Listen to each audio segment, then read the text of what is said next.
The Code Enforcement Division within the Department of Development Services is focused on helping keep Galveston a beautiful and safe place to live.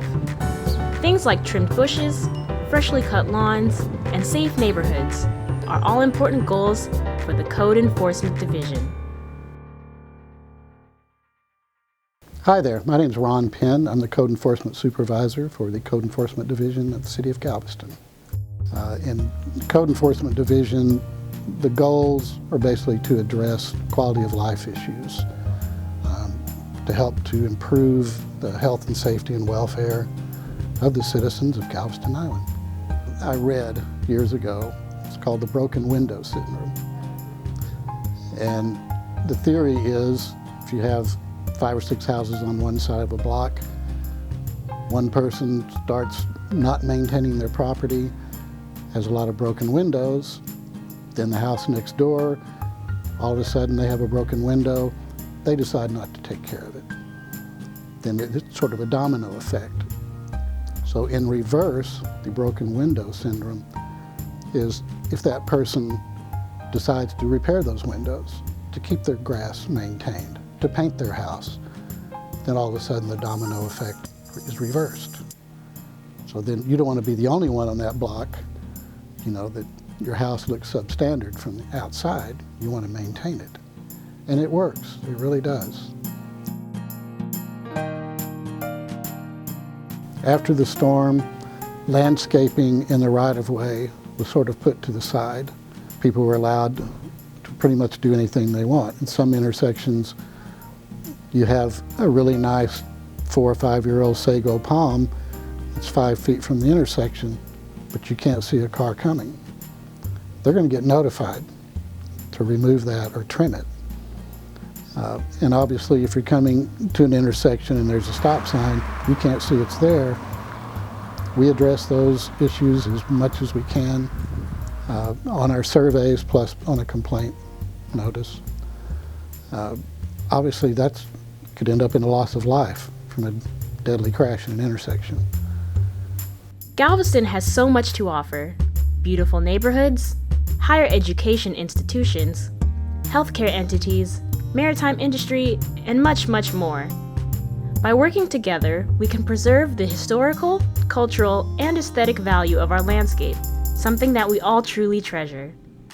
Keeping all these in mind, code enforcement is not just interested in making things look neat and uniform. Their primary goal is to keep the community safe, island-wide.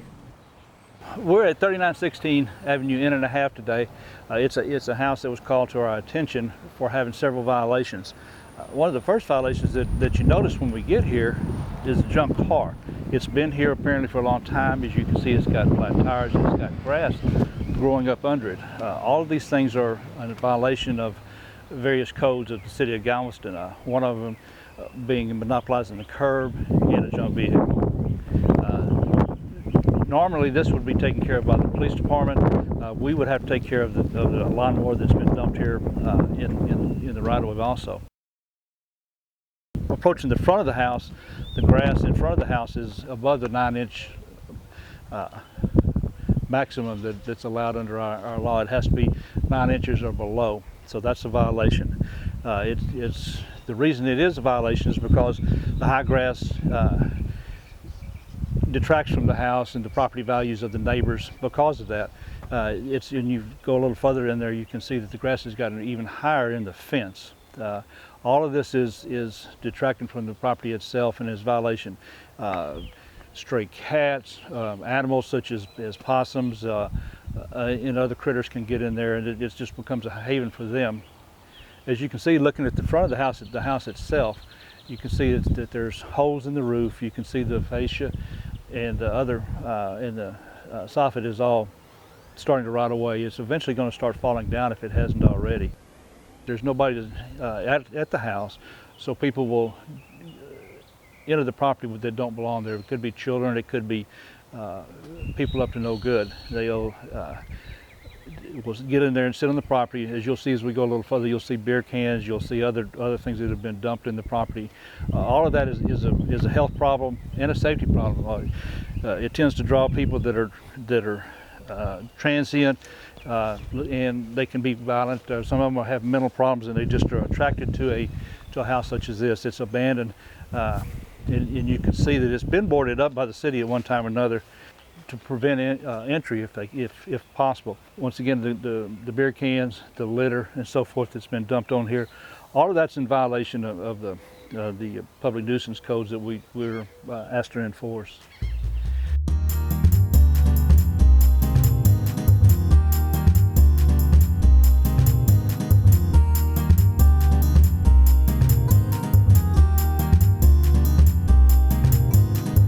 As you can see, the city has boarded this house up, and somebody's already taken the board down and probably made entry in there to get out of the rain, to get out of sight.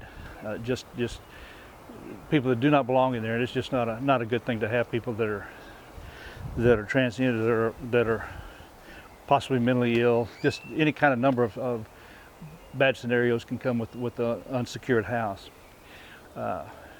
It would be addressed by notifying the owners, giving them a certain amount of time to get the repairs made. It's a criminal violation if they don't, and they can be filed on in municipal court. There are other avenues that they can be addressed in throughout the city. People tend to go out here. They see a vacant house, either from the front or from the back. They know there's nobody around, so they'll start dumping cars. They'll dump litter. You'll see building scraps that get dumped that have nothing to do with the property itself. People just notice that it's a vacant house. It's an opportunity for them to discard their junk and their litter rather than doing it in the way it was meant to be done. The reason these ordinances are in place is we're trying to enforce these ordinances in order to have some equality in the neighborhood. If you have a nice home in a nice neighborhood, all it takes is one property like this where everything is too high. The structures are in terrible and horrible condition. They're not secured. All of this is going to affect the quality of life to all the neighbors. All it takes is one property that's like this, and it's going to detract from the neighborhood. It's going to detract from the property values. It's going to detract from the quality of life. Probably most importantly, it's going to also be a dangerous situation especially for small kids, but for everybody that's in the neighborhood. For a comprehensive list of city ordinances regarding private property maintenance, please visit cityofgalveston.org. I don't think any officer goes home at night and says, wow, what a fun day I had. But you can have a gratifying day, knowing you've accomplished something, or if you've helped an elderly citizen, that she's been alone and no one takes care of her, and you find out she's been living in this house by herself, and we work with church groups and they can help paint a house or clean something up on occasion. We're not out here trying to pick on anybody. We're just trying to get people to abide by some simple codes in order to improve the lifestyle for everybody and make it a nicer neighborhood for everybody to live in. It's not, these are extreme cases we're showing, but if people just keep their grass cut, keep the litter out of their yards, clean up in the alleys that they're responsible for behind their houses and in front of their houses and so forth. If they can just eliminate that, they won't even know we're around. That's the whole goal of the Code Enforcement Division. It is to keep the neighborhoods in a reasonably orderly fashion and to keep the place cleaned up and improve the quality of life for entire neighborhoods and not just let one or two properties bring the whole neighborhood down.